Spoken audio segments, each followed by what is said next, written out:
Oh, Bret Hart is old, man. Man. Have you seen the interviews recently? No, I haven't. He's looking older. There was him and there was... Bret Hart is looking older than the Hulk Hogan. There was him, there was Lex Luger. Shawn Michaels. Yokozuna. Yeah. You remember that? Yeah, I used to watch those, man. Bret Hart, Shawn Michaels. Anyway.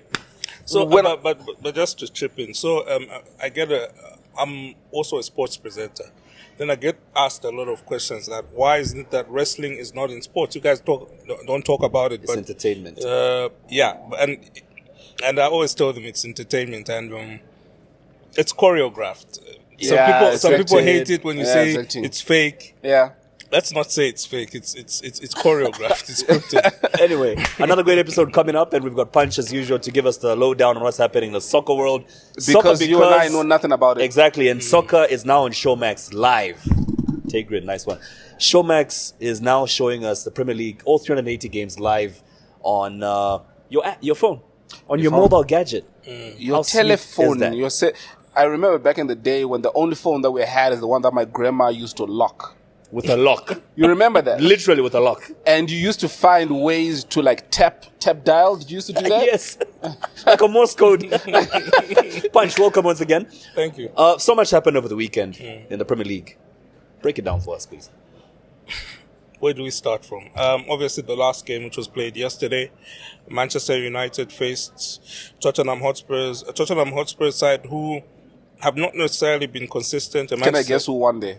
Yeah, it's Tottenham? crazy. Tottenham. Do you know how I knew? How? Because the internet was very quiet. There was peace. So there was no red. So, have you ever been to Kitwe before? I grew up in Kitwe. Oh, you're from Kitwe. I'm from Kitwe, yeah. So, in Kitwe, Manchester United and Nkana share certain similarities. If Nkana loses, it's quiet. That's how it is in the rest of Zambia or in Manchester City, where Manchester United loses. Silence. Quiet silence. So it was an interesting game. Tottenham Hotspurs got straight from the bat. It shows that Manchester United have got challenges. Eric Ten Hag talked about it, saying that, look, we need time to build this squad. But, his time is running out. That's the seriousness of today's football. He's been given chance and chance again. And Manchester United losing. In fact, this is the last time that they haven't scored in their last 2 home games. The last time that happened was, I think, about 3 seasons ago, where they went 2-3 games without scoring a game at home.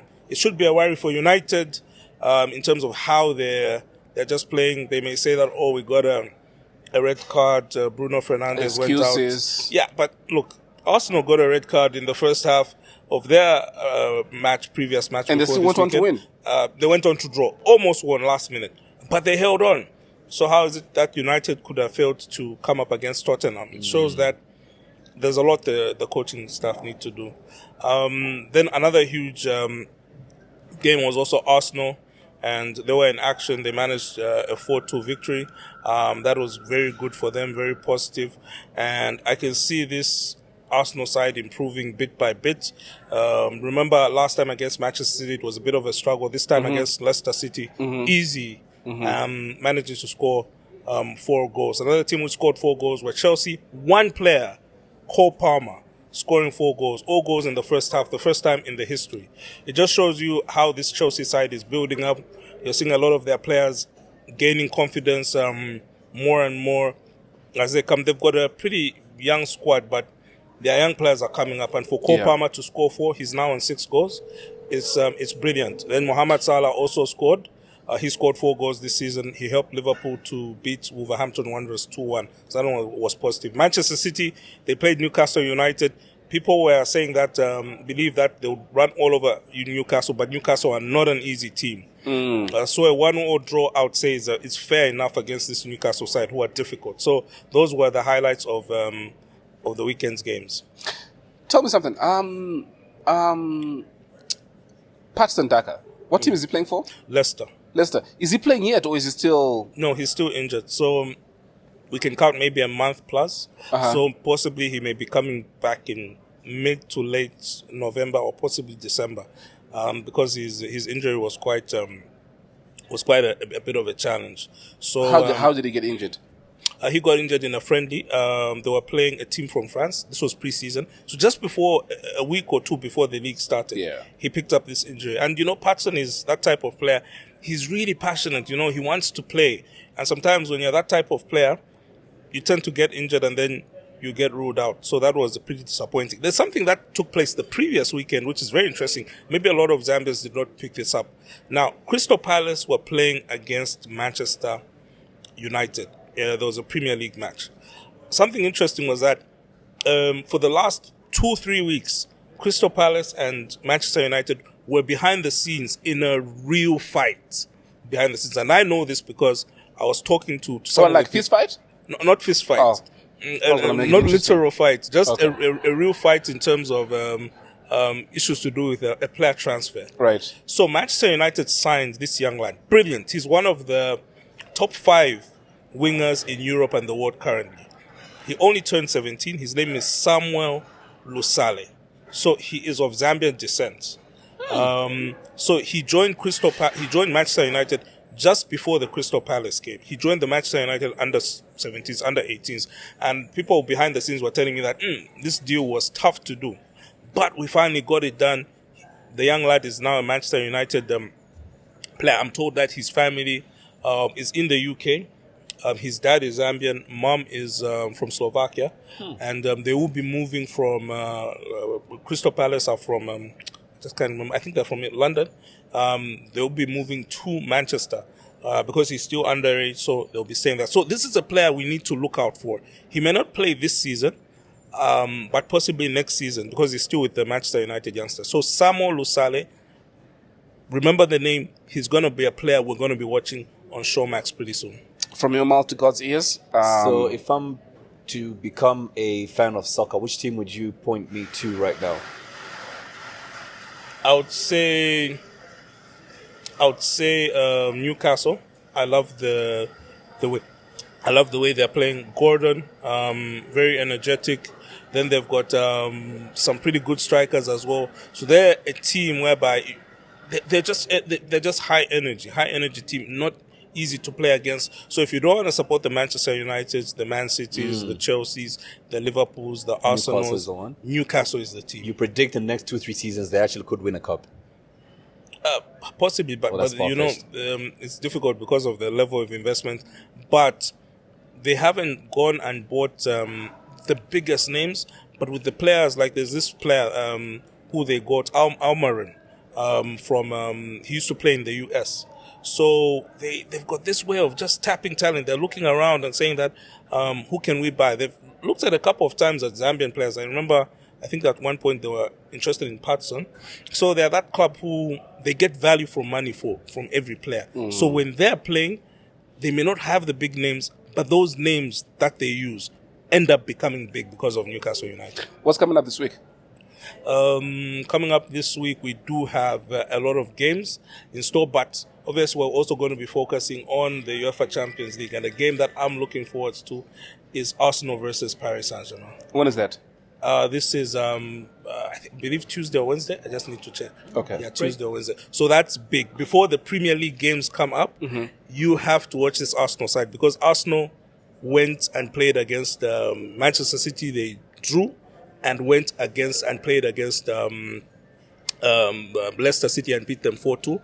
And now, this coming during the midweek, they have to face a very, very tough Paris Saint-Germain side who've lost their big names.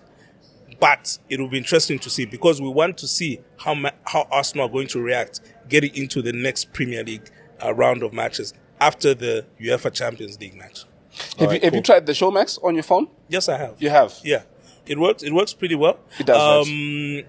I watched the game, not this weekend's games, the previous weekend's games. I watched them at home. This weekend's games, I needed because I was also watching some Zambian league. So after the game, I went to watch in a public space. But the previous weekend, watched it on Showmax. We're about to do some magic.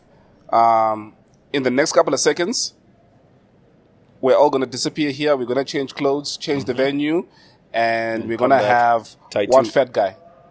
Ty2. And remember also,